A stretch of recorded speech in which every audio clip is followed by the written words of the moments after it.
Yeah, yes, it's time for Austria to join NATO. Solidarity in the European Union means NATO membership. It's very important that Austria scraps all this neutrality that was useful in the past. We will talk a lot about that one as well. But now it's no longer adequate for our security concept because we are now a full member of the political union, the European Union, and there it's very clear we shall join NATO as a full and complete member of the West. So that's my appeal to the Austrian authorities. It's now time to lead this debate with the Austrian public, prepare them, build a consensus, and then talk to the European and American friends to scrap the State Treaty of 55 and join NATO. There are many arguments for that. The Soviet Union is long gone. Our neutrality was always a forced deal. We had to accept it for unity in 55. And we are also, the question is why to stay neutral? Basically, you are in a defense system or in a neutrality system because of your future security situation, not about some historicism and because of the past and because of attitudes. Yeah, but you want to be secure. And secure in Europe is NATO, because anyhow we are surrounded by NATO with the exemption of Liechtenstein and Switzerland, and then basically NATO is keeping us secure. And in that concept, neutrality means basically that we somehow are not paying up, we are not contributing, and that's really not simply a good position to have. Yeah, why should the Czech and Slovak taxpayers pay for our security? So ultimately, we have to pay up, we have to contribute, and we actually do quite little at the moment. I repeat that our defense system is the budget is 0.67 defense, and then we have for international development, which is also external dimension of our policy. It's only 0.27 on development, and then we pay 1% for EU and good governance on that level. So that adds up about 2%. Yeah, my recommendation in general would be for international global governance and defense. It should be more 5%. Yeah, so Austria is only spending 2. We are very far from a defense target. Normally, it should be 1% for development. Yeah, and basically it should be 1.4 in the future, 2%, depending how much we give to the EU in the EU budget. So basically, it should be 5%, and we are just 2, and we spend a lot on pensions. Yeah, that's about very popular with the Austrian political system, but that's really totally wrong from the solidarity point of view, and we have to change that. We also have grave responsibility in the past, World War One and Two. Two world wars where Austrians were and Austria itself had a very complicated role, let's call it like this. And we somehow should be a responsible actor in the future. And I think to be part of the Western world fully would be very good. As well, it's like this that we are quite a bad role model for Serbia and some in Bosnia. They are abusing Austrian neutrality as a kind of a fast track into the EU without really having the debate about being pro American or anti American. And so that's really very wrong. And also, we use neutrality as a cover to pitch for Russian money, Chinese and Arab money. We are like neutral, come to us, our money is safe in the EU, but we are not cooperating with the Americans. And so that's also totally wrong. And after 100 years lost in transition, it is time to join NATO and to be a member of the West. That's all part of my small agenda for European Austria. We have now 25 years of Austria joining the European Union in 95, and so that's a little bit time for a kind of a relaunch of our Europeanness. Yeah? Especially when I hear all these debates about Moria, about refugees, about solidarity. It's really time for a reboot. Yeah? And a relaunch of our Europeanness. That's why I have drafted this agenda for a European Austria with lower taxes to be competitive, reform of the welfare system, privatization, that's very important, obviously, to really get rid of our old ancient ballast of state companies, which basically also are connected with the Austrian history, because after World War II, we basically had to nationalize the German property in order to save it from the Soviet access. So we kept a huge part of our infrastructure and energy and banking business and industrial assets into state hand until today.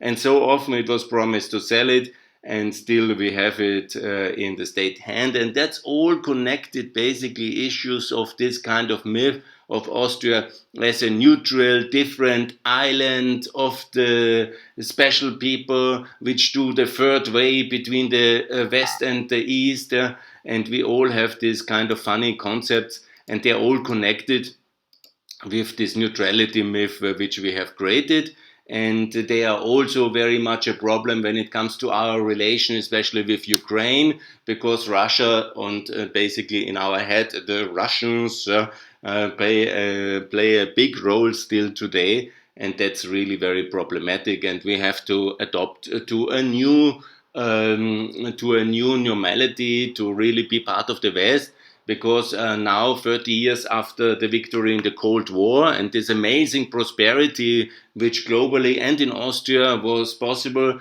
with integrating of Eastern Europe into the European Union, Central Europe, now Eastern Europe coming, and with this global prosperity by the defeat of socialism in the year 1990, we have really benefited so much. But now, after 13 years and this big success and the global population growth and so many issues, we have to be readjusting a little bit. And we need more unity in the European Union, in the Nato, and we need to go for the next step of European unification. And that's for the Austrians really very important to join Nato. The next slide we have here, it's basically 75 years after the end of the World War II, 65 years of the end of Soviet occupation of Austria. To be clear, Austria was liberated from the Nazi terror regime in the year 45. And then it was basically there already an Austrian government installed. That was decided in the Moscow Declaration and in various international conferences of the Allied power that Austria will be a own state again. Thanks a lot.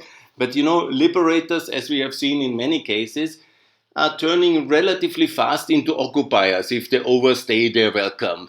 So the welcome was, of course, very high. The Austrians were happy that the war is ended. There was the end of this Nazi terror regime. And then, obviously, 10 years is a bit long for liberation.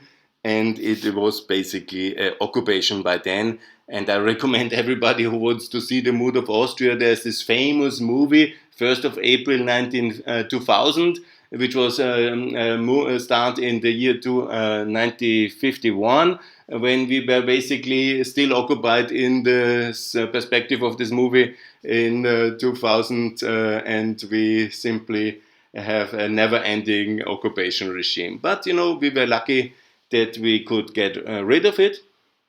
Never forget, the Soviets were really an occupation regime. Yeah? A lot of people disappeared to Siberia without any court case. A lot of terror, especially in the beginning.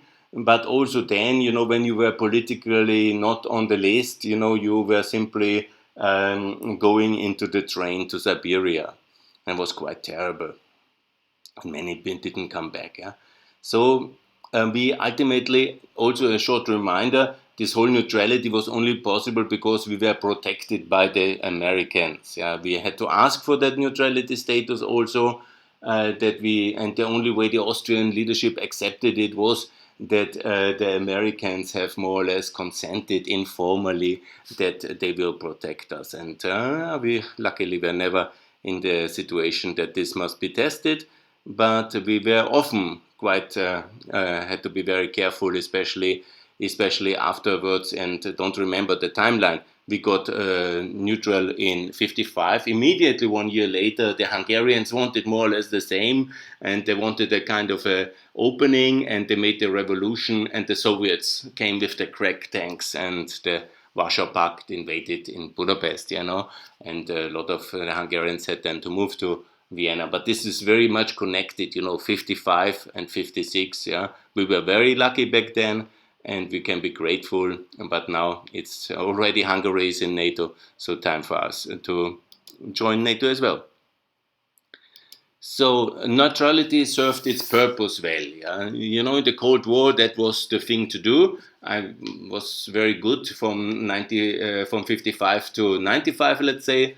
But and we couldn't really join NATO basically at that moment because our left was against it. Yeah, and this compromise, yes to EU, that was already very fragile. Mr. Busek and Mr. Mock, they are the heroes of that kind of compromise because they could get Vranitzky on board for the EU, and then it was possible to join, and we were very lucky. And that was basically not possible to join the NATO at the same time because the Social Democrats and the Greens would have not consented to EU membership.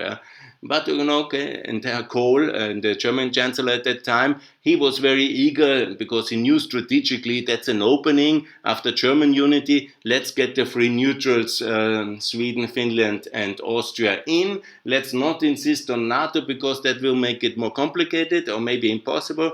But let's get them into the EU. And so it was a big European compromise. The French, anyhow, didn't like it. But, it was not so important globally, and it was a good thing to do. But now we have to start that debate, and we have to fix that, yeah? It's also for Finland, for Sweden, and for Austria to join.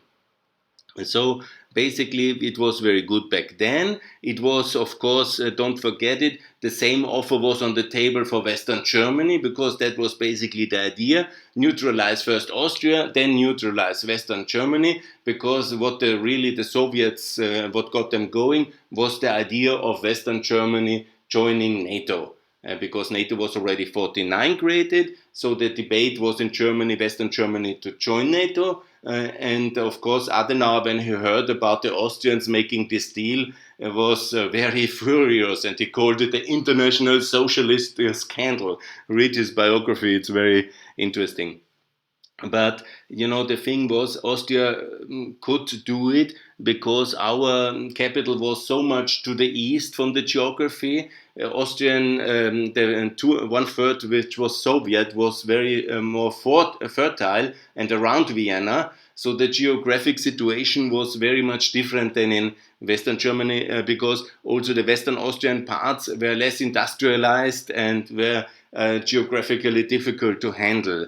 So as an independent country, it would have been very complicated at that time. And, it was a test balloon also for the Americans to see how serious Khrushchev is. And so Austria got away as a kind of a test balloon for everybody and to really have a working settlement here in the center of Europe. But of course, the Soviets were not successful with the much more important Western German neutralization. And that was really what also won the Cold War, because all the resources of Western Germany, these big industrial heartlands and all the human capacity, technology, was then part of the NATO free world. And then that won the Cold War over time with American leadership, obviously. But in Europe, that was really very important. So anyhow, I talked about the Hungarian aspect. Anyhow, we have now the neutrality served its purpose, it was good, but now it's time for NATO. Let's talk also about the negative things, because this neutrality 55 and then the shock of the Budapest crackdown and the brutality, we were very, very careful, and we had to be very careful. I don't want to denigrate it because it was a complicated situation. The Austrian political elite very carefully treated, the Allied powers, because still they had a big role in Austria. And Austria was defenseless, practically just 40 kilometers from the Slovak Soviet forces. So there was a very careful situation. I have mentioned already the Soviet tanks in Prague, and also then came the crackdown on the Prague Spring in '68. That was all very, very complicated, and we were very careful. But what I say in Austria, and understand that most of the older Austrian elite, they will never be in favor of NATO, because, and that's really totally against the whole way they were brought up, the kind of context. always one rule in Austrian politics is don't provoke the Russians or the Soviets, but we always called them Russians. Don't provoke the Russians. Yeah?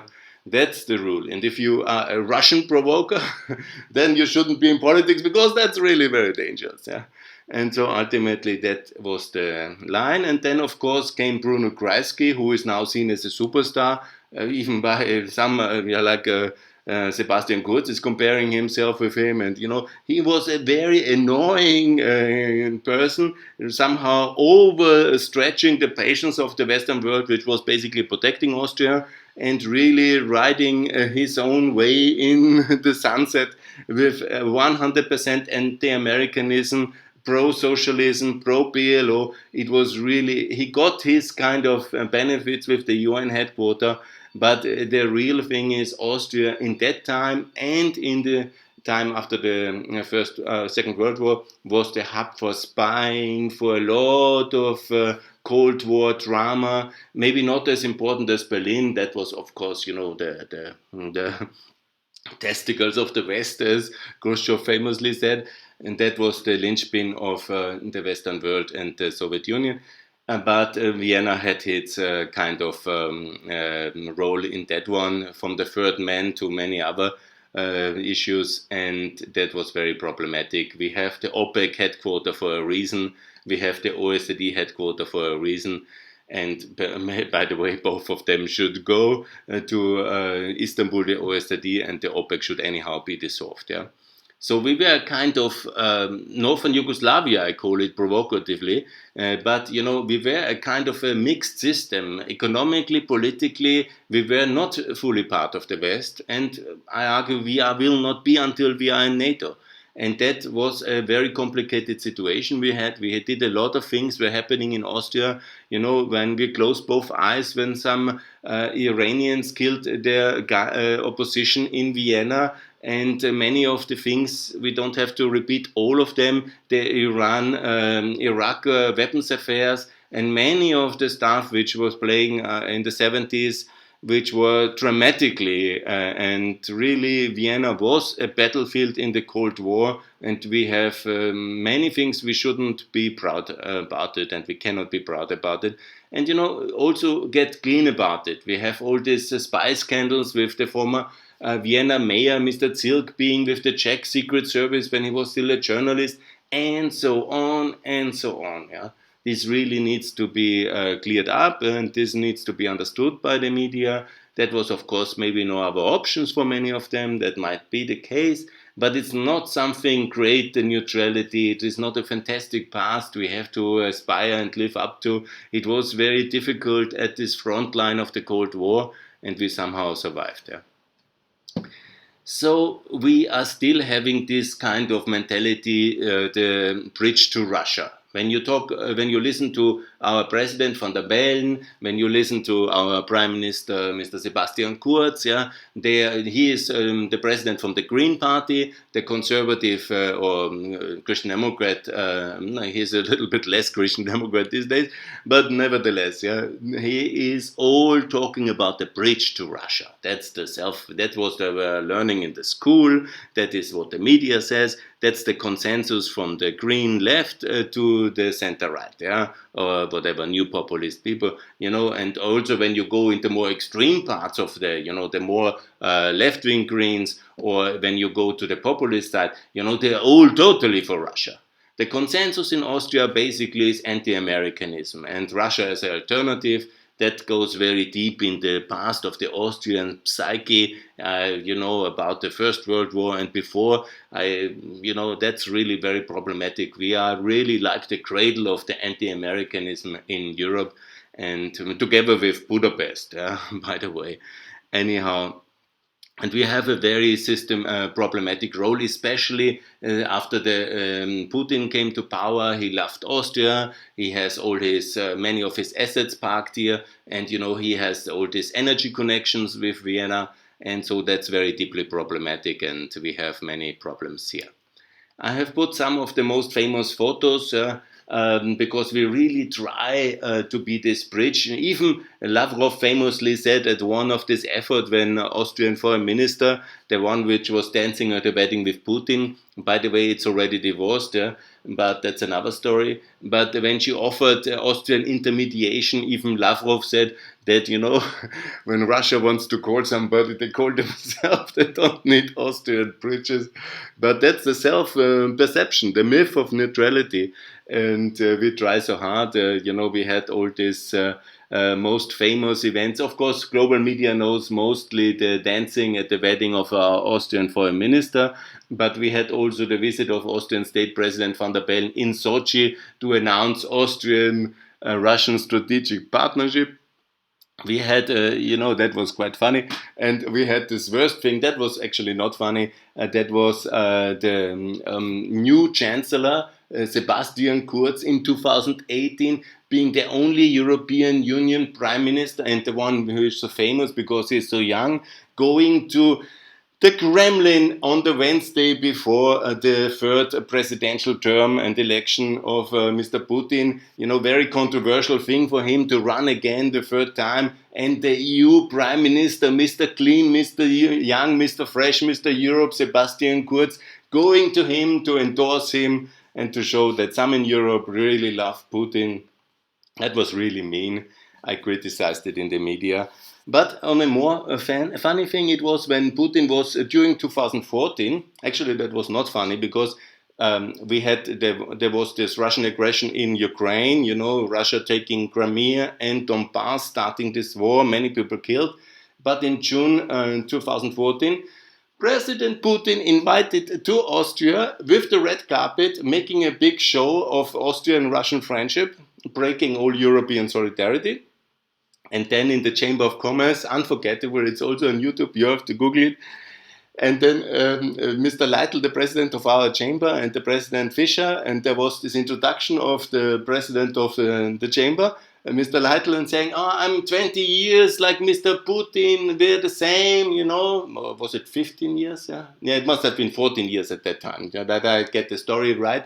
And then Putin, who speaks very good German, and he's also quite witty, yeah. While I don't like him, but he's witty and he is entertaining. And he turned around in front of all the media and said, "Oh, this is a kind of dictatorship here, Mr. Lytle." It was really funny.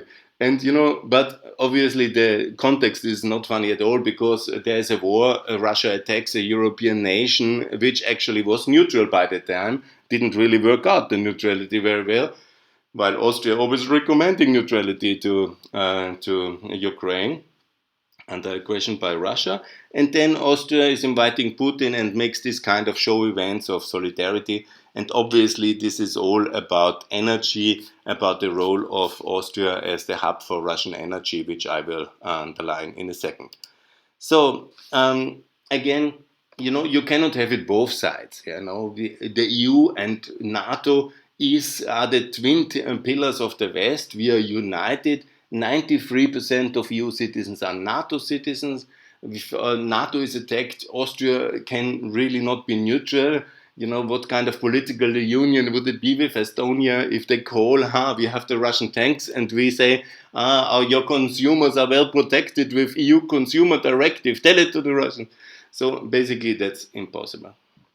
So we have to be a serious actor, part of our common foreign policy of the EU, part of PESCO, and hopefully the EU to join NATO as well, and also Austria to be a serious role model for Serbia and for the Serbian Republic in Bosnia, this entity, and also other states in Europe like Sweden and Finland to join NATO, but they are much more spending and much more serious in investing themselves. And to stop all this anti-Americanism.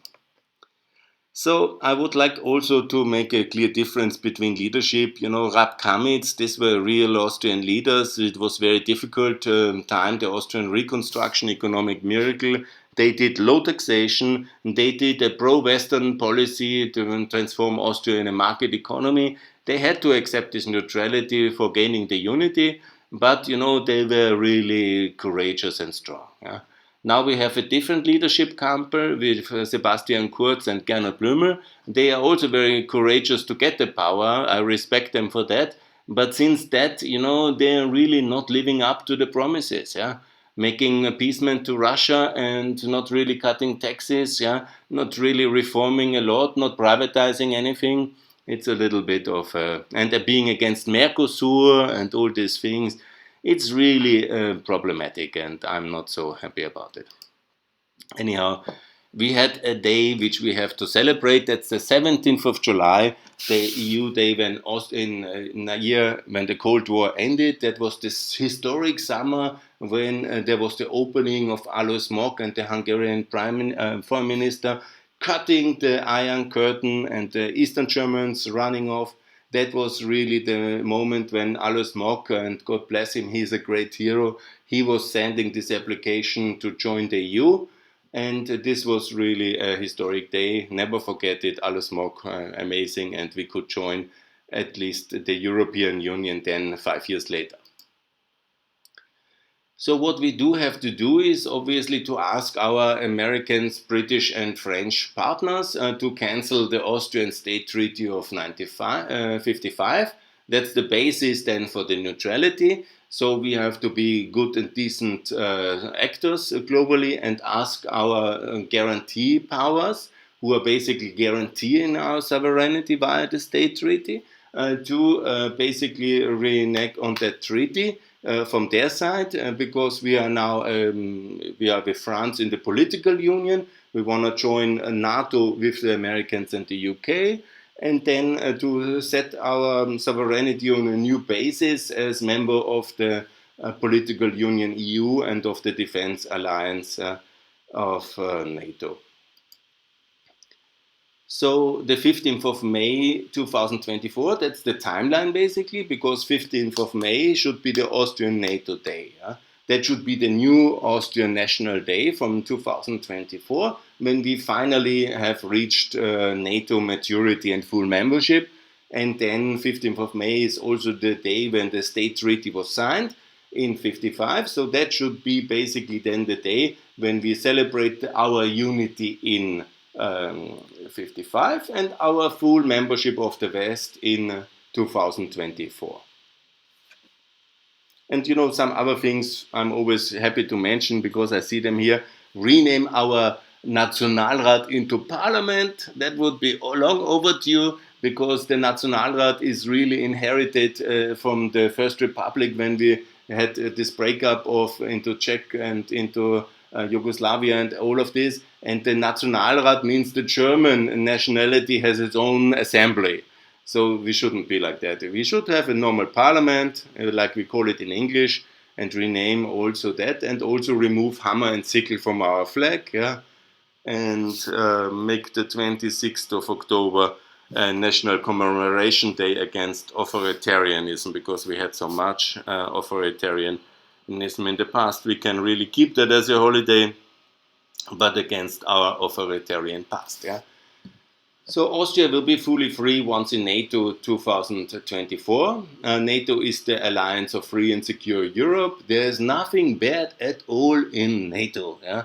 This whole left-wing and right-wing propaganda, NATO is warmongering, NATO is American led war system, yeah, that's also totally wrong. It's a value community based on the Atlantic Charter. It's basically what our whole Western system is built on, the whole global system, the UN created after from these values of the Atlantic Charter. You know, it's all one system of values, and we can be happy to be part of it, and we should be very proud to be included in NATO.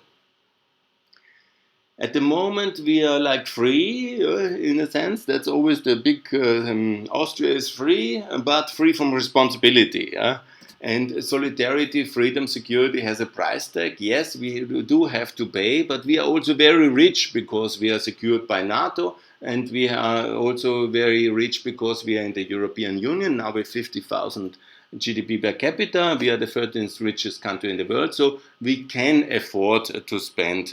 First, I would actually say 1.5% of GDP, like Germany. It's not necessary to go to the full 2% in the current defense situation. But, you know, it would be also a big step forward. It would be a doubling of our defense budget, and this is what we should do. And we should also increase our budget for international development and also leave this frugal four, because we should be very happy about the European Union and these opportunities which made Austria so rich the last 25 years. So I call also Austria, Kosovo, Bosnia, Ukraine, Serbia in NATO. That's very important. Austrian membership should also lead that the whole former constituent parts of the Austrian-Hungarian monarchy are united in NATO and secure then, and be a role model for Bosnia, for Serbia, because that's peace in the Balkans, to be supportive of NATO ambitions and membership of Ukraine and of Kosovo altogether. That's peace in Europe, is NATO membership.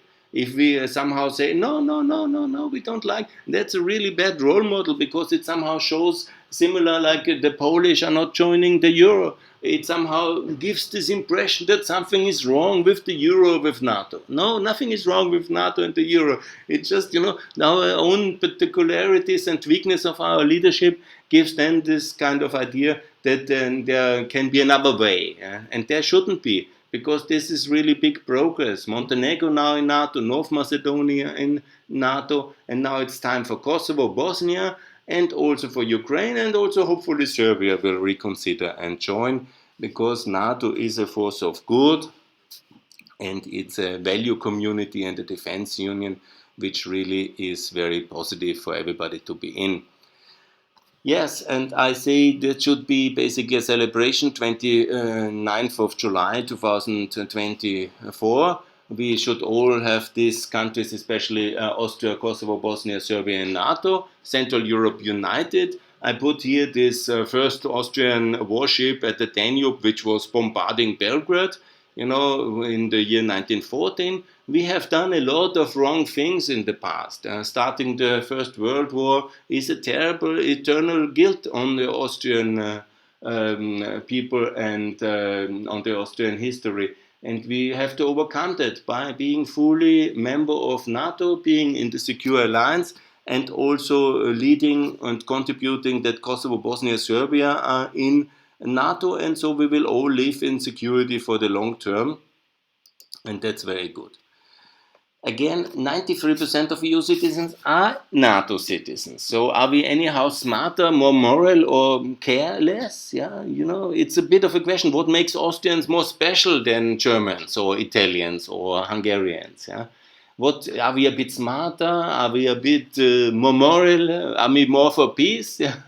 It's ultimately ridiculous to keep this position which the Austrians have when you think about it. Yeah, when you compare with other European countries. And it's morally deeply flawed. I have made a little bit this slide here, because of the visit of the American State Secretary recently in August in Vienna. And I want to make it very clear, Austria is part of a political union, European Union. We are going to ever deeper integration. Yeah? We are going to be a state union in one way or the other. Maybe different than the United States, but quite a political union, definitely. And so the question is, can Massachusetts be neutral? I mean, what you would think when Massachusetts declares its neutrality because they don't like Trump, or they don't like the Iraq invasion or liberation or Kosovo war. And then they say, no, we recently have decided that we don't like the federal government's policy and we are now neutral. I mean, this is of course ridiculous argument if you want to say, but it's also ridiculous of Austria to stay neutral in a political union. So there's simply no case for that. Yeah. So I have made that small slide because Mike Pompeo, the Secretary of State, was in Vienna in August, and I have made a bit of a welcoming slide and also hoping I distributed it on Twitter, and I made very clear that we really should join NATO. Because we have now announced the new government has very good new strategic partnership between Austria and the United States of America. Obviously, the United States of America is the most important country in the world, 350 million people, the lead nation of NATO, the biggest economy in the world. And Austria has now concluded a strategic partnership. It's a bit like Massachusetts concluding a partnership with the European Union, but okay, whatever.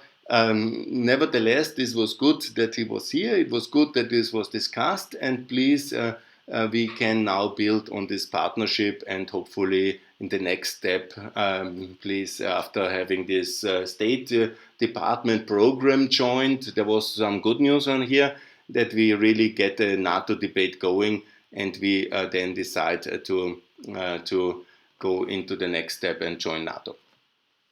You know, the last soldier of the Soviets has left on the 19th of September 1955, a great day for celebration. And we should never forget how divided Austria was, 10 years of Red Army occupation, and we can really be a role model because it's possible with the Austrian way, and that the Russians have left us, and we are very happy to be united and free. Yes, the 9th of March is also an important celebration day because Russia today, the federation, the successor state of the Soviet Union, because that's what it is internationally, and Austria has also important discussions with the Russians after the breakup of the Soviet Union.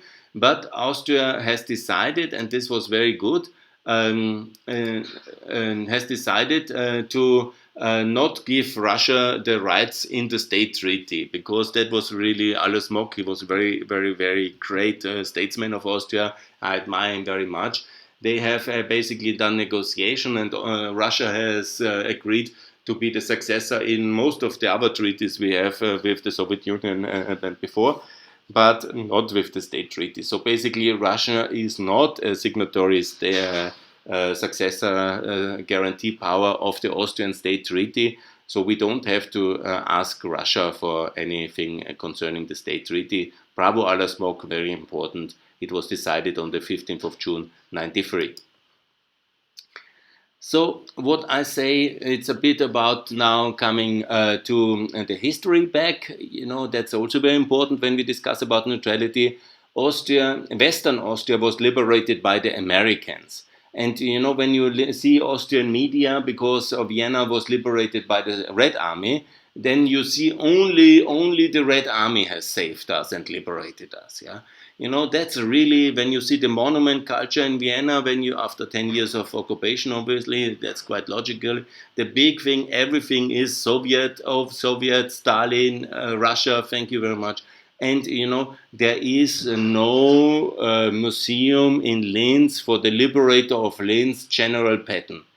And I really call for a General Patton Museum in Linz at the Danube, because it's him who has liberated Linz. It's him and the Third Army of the US who have liberated all of Upper Austria. They have liberated the concentration camp Mauthausen. They have done really the most of the all the liberation of Western Austria. Of course, you know, the Red Army has won the Battle of Vienna.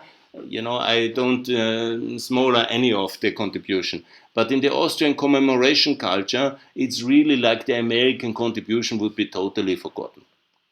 And that has to be changed, because thanks a lot, General Patton, for liberating Western Austria.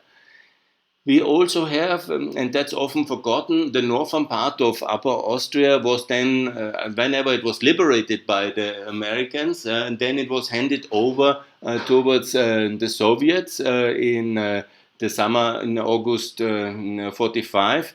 The exact reason may be connected with the Czech Republic and the Danube as a border, because I am confident the Soviets wanted the Danube as a defensible border between their allies, America. And for 10 years, this part of Upper Austria was also occupied by the Russians, and a lot of atrocities have happened and crimes. And there is not a real kind of museum for that, and that would be also good to have in Freistadt, that was the regional capital, in Granite Land in Mühlviertel. And this is very important to have a really big museum for the Soviet crimes of Soviet-occupied Austria. They stayed until 55, 16th of August 55. Then free Granite Land, Mühlviertel was liberated, and this should be also a national day of liberation for Austria, because that's also an important part of Austria. and also where I come from, to be honest, so I know the details of that history quite well. So 8th of February, it's 2 days basically. 8th of February was the day when in 55, when Molotov, the Soviet foreign minister, announced he could live with Austrian neutrality at the party congress. And then all these negotiations which took place in April 55 about the price for Austrian unity and neutrality took place. It's always perceived in Austria that the Austrians were so good in drinking vodka and the Russian generals gave in because the Austrians can drink more vodka. That's basically the myth of that negotiations.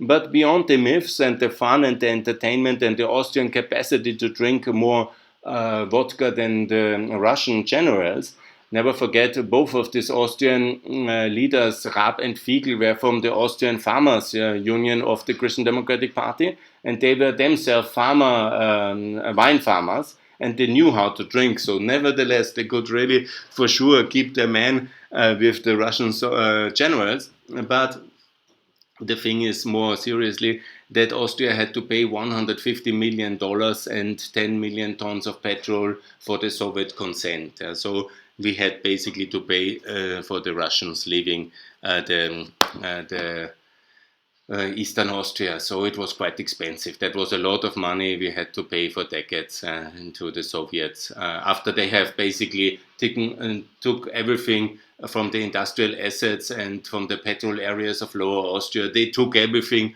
already which was transportable, and they committed a lot of crimes. But then we still had to pay for decades on this $150 million to get them to consent to the state treaty.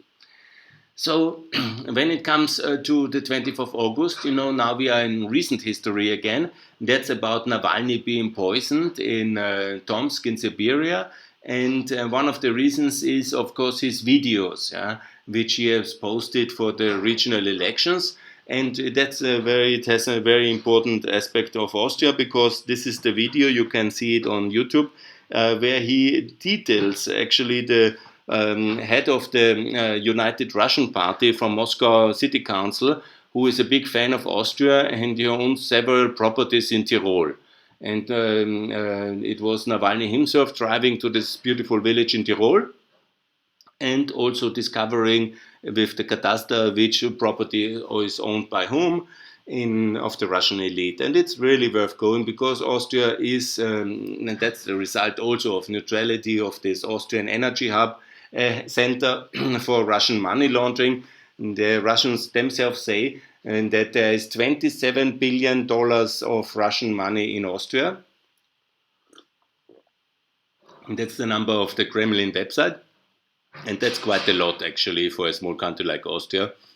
And we have this role in energy and in finances for the Russian, and that's also why there is no kind of urgency, let's call it like this, from the Austrian political elite to start the NATO debate, to put it like this. The best one was now, on the 15th of September, there was the Ukraine president in Austria, and he was very friendly received. It was really a wonderful visit with a lot of beautiful harmony and great love and happiness, friendly handshakes. And everything, on the politeness level, Austria is a great friend of Ukraine, and that's really very important. But when the president of Ukraine asked, what about Nord Stream 2? Of course, the Austrians very much love Nord Stream 2, because the Austrian state company, which is owned 35% by the Austrian state, is a big partner of Gazprom and is very much into this Nord Stream 2 project. And we have this very, very pro-Russian CEO in OMV. And that, of course, was a complete rejection of President Zelensky's request for holding Nord Stream 2. And this has to be understood in this kind of that Austria and OMV, the state and OMV, that's really a unity. It's the most important company we have in Austria. And obviously, there's a lot of links in personal and other aspects. And now, interestingly enough, is that there is a new Russian manager. We have now a 5th board member, which is not very common, because normally we have 4 board members in stock exchange listed companies. But from 2020 onwards in June, there was a Russian-born individual, now the fifth board member, Mrs. Elena Skvortsova. He has taken over her seat as new AMV executive board member. I'm not jealous for her. She has probably a very competent individual and nice. But the question is, why suddenly a Russian-born individual is board member in an Austrian state energy company, which is funding the Nord Stream 2 project might be also interesting in the aspect. Yeah. And you see, this is basically in line with all these activities. I shortly talked about this famous visit of Prime Minister Kurz in Moscow already during the third term, and also of Van der Bellen's visit to Putin in Sochi.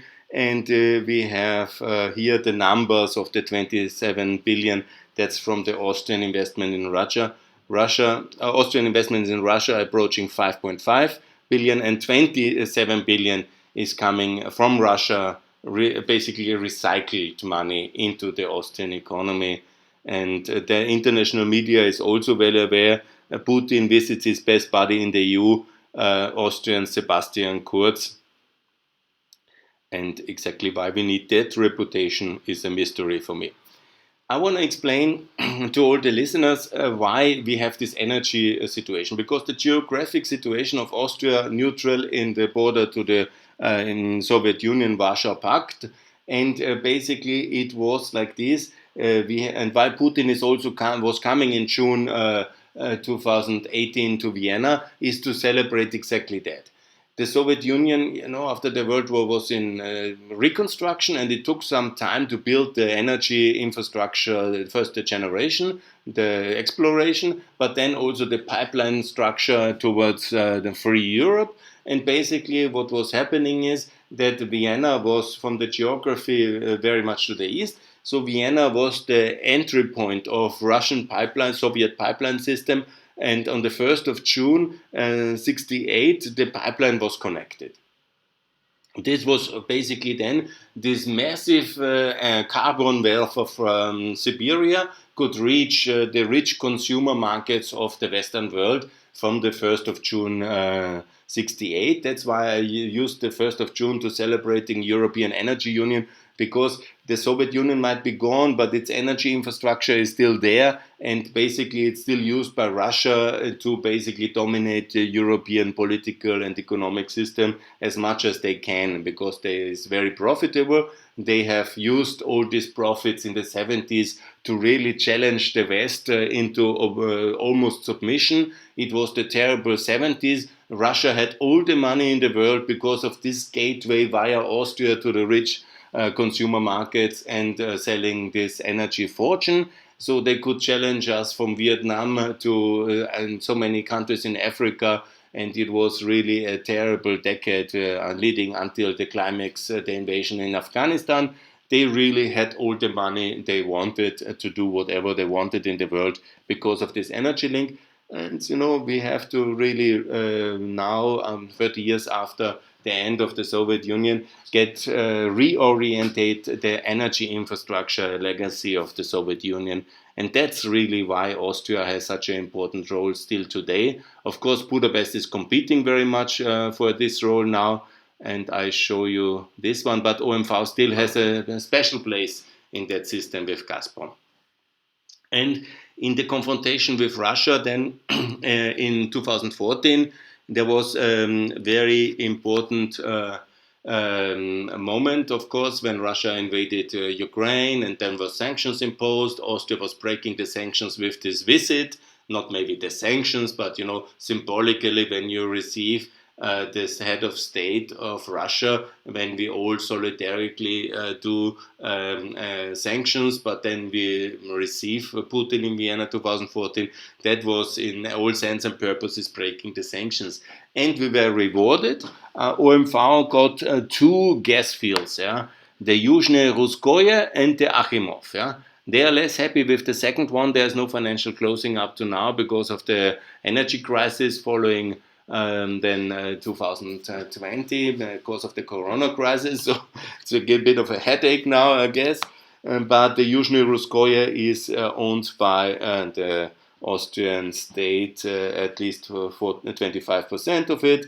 And it's certainly also a very complicated project, but the idea was that this is huge fortunes which Austria will gain, and the Russian wealth, the Siberian treasures will be partly owned by the Austrian state. And that was basically the reward for all our complaining about being, being in the sanctions, but calling always the Germans to get rid of the sanctions, and all our disunity which we saw in the European Union on that issue, and our reluctance to really support post-Maidan Ukraine, and then we got this gas field. Yeah, it's 30 shillings, I call it, yeah. So then we come to the big thing, of course, that everybody knows, the big Nord Stream 2 project, and the German and international energy companies backing it. And obviously, you see also the Gazprom's shareholder structure is basically the Russian state. And basically, they have this relation with the European energy companies backing that country. And OMV is part of that. We should, end it. Obviously, we should end it. If we cannot really stop it because now it's almost built, then at least we should buy it from the Russian state, from Gazprom, and nationalize it on our side. Yeah, if we cannot scrap it completely now anymore because it's finished, then let's at least buy it and the EIB to take over and reorient it according to our priorities. And the 2014 situation, Russia being hostile from Syria, Libya, Ukraine, important infrastructure projects should not be owned by foreign actors, hostile actors. So China, Russia for sure, Iran, these are not Venezuela. They can maybe do some small supervised investments. They can buy properties and other things, but they cannot buy energy pipelines or build energy pipelines in the European continent under our watch. Yeah? This is not how it can be. So if we cannot really stop it, then at least then the Europeans have to buy it themselves. If we really need it, then let's use it for ourselves, and then we can decide what we want to do with this Nord Stream 2. And the Russians cannot complain because they were compensated legally fine. They got some billions for this project. Maybe it's a big loss for European taxpayers, but at least the Russians don't own it, and that is the most important consideration. Look, I have also made it very clear when you see the Austrian role now, we are importing 9 million cubic meters of gas, and that's quite a lot. Hungary has a bigger role now, has overtaken us. That's also one of the reasons why Budapest is really competing with Vienna for this position for being the best friend of Putin. And that's obviously, even when Hungary is in Nato. So it's not all a panacea. Our positions will not so fundamentally change even when we are in NATO, but it would help already to be fully in NATO. Sorry. A little bit of entertainment. Maybe Oberst Redl is the most famous Austrian-Hungarian intelligence officer. He was the head of counter-espionage, and he sold every single of the Austrian mobilization plans to the Russians in 1913. And it's a very famous case. Maybe you heard it. We also have the third man. This was the whole problems of the post-Cold War, also in the Cold War after the Second World War in Vienna as a spy hub. And then we have now two major new cases of Russian espionage, economic and military, in Vienna. So the traditions, they die hard. And this is a big problem, that we have this kind of spying from Russia into our economic secrets, into our military secrets. And there is something we really have to learn and to screen and to be better. Yes, I have celebrated the visit of Mr. Pompeo already, and there is now this strong partnership, strategic partnership. We are very honored. We are a very small country, America very big. That's a good step towards NATO. And also there was this new State Department partnership program signed. So that's basically is a good first step and a bold step, some even called it in the commentators. And now I hope that Austria will also support a free trade agreement with America, because Austria is against Mercosur under Kurz, and hopefully now, and I'm sure also against TTIP, yeah, because we are against everything which makes us rich and which is reasonable in the terms of trade, and that's another really big problem. I made a separate presentation on that one. But I hope that this strategic partnership will be something meaningful, and if it leads then towards a free trade agreement with America, which Austrians, as a vote in Council and in European Parliament, will have the opportunity to support. It would also be nice if the Chancellor is supporting free trade agreement then with America in the public, and also then not just when a visit of American dignitary is here, but also communicating it to the Austrian media that he is in favor of that one. So that was good news. I call also on the Austrian authorities to rename the Stubenring into the Nato ring. And that is very important because if you see on the right here, and this is where Mr. Hötzendorf, our war minister, has led the First World War. It's the old Austrian-Hungarian Imperial War Ministry. It's now the Ministry of Economic and Social Affairs.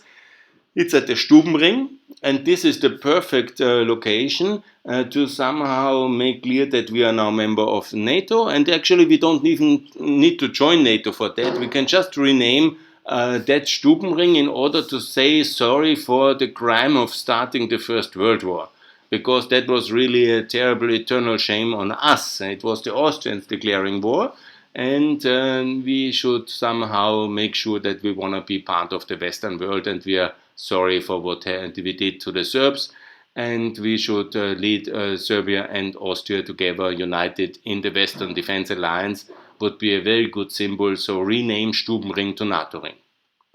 I have 2-3 other proposals for name changes. The Navgasse, where the Ukrainian embassy in Vienna is based, into the street for a free European Ukraine, liberate free European Crimea, liberate Crimea. So the idea is basically that the Ukrainian embassy street will be renamed into Free Crimea Street, in order to make very clear that we support Crimea to be part of Ukraine and Ukraine to be part of the EU. So basically Crimea will be part of the EU and not part of Russia. Once there will be freedom and they can really choose. And I'm confident that in 20, maybe in 40 years, the Crimeans will have a referendum and they will opt for Europe and not for Russia in decline. So that's for the first street. The second one is that the Russians, there was the killing of the main opposition leader. That is Boris Nemtsov. He was tragically gunned down in front of the Kremlin in a public execution on the 27th of February 2015, before he was planning to make anti-war in Ukraine demonstrations, so they killed him. And in Prague, they have already a Boris Nemtsov square in front of the Russian embassy, and I call on the Austrian authorities to rename the Reisnerstraße, where the Russian embassy is, into the Boris Nemtsov Street. That would be very much appropriate, and I hope that this will be done. And then we need the Alija Izetbegovic Square instead of the Wieninger Platz in Vienna 15. It's anyhow informally called already the Bosnian quarter of Vienna, because we were very generous and helped in need our neighbors in the 90s, and a lot of Bosnians could live in security and contribute to the Austrian prosperity by working in Vienna and living in Vienna. And it's very important that we somehow redefine the NATO intervention of liberation in Bosnia and understand that this was a very good thing to do to make peace in Bosnia and stop the Serbian aggression. So we need a square for Alija Izetbegovic in Vienna, and also for Ibrahim Rugova, because also NATO. That's very important to understand that correctly, because in Austria there's a lot of confusion about it. This was the right thing to do. Freedom for the Balkans established by NATO, and the Kosovo embassy of the Republic is in the Goldeckstraße. Sorry to the guys from Goldeck, I hope they will forgive me, but this should be the Ibrahim Rugova Straße in Vienna, in order to honor this peaceful resistance and to celebrate NATO Courage for Liberation. So then I have also, to be clear, there is other countries in Europe. I call EU Neutrals Unite, Neutrals of Europe Unite in NATO. We have 6 countries, Cyprus and anyhow wants to join, but Turkey is blocking it. Sweden, Finland, Malta, Ireland, that are the countries with Austria, and it's time for all of them together to join, led possible by Finland and Ireland, and all of them together to join the NATO alliance, and not that, because otherwise Putin can focus on Malta or focus on Finland or focus, so easily it is to focus on one country if it goes alone. All 6 together, it's much better. And then to have an EU day, the 15th of May, the EU day against neutrality, because neutrality has never been very successful tool in European history. Don't forget, the Italians, the Belgian neutrality, the Ukraine neutrality, this was always a disaster. Ukraine was neutral in 2014, was crashed. Italy neutrality, Belgian neutrality. Neutrality really is very bad tool in Europe. So I call on Austria to join NATO, and please do that as fast as you can, and let's be united in the great defense and value alliance NATO. Thanks a lot for your attention.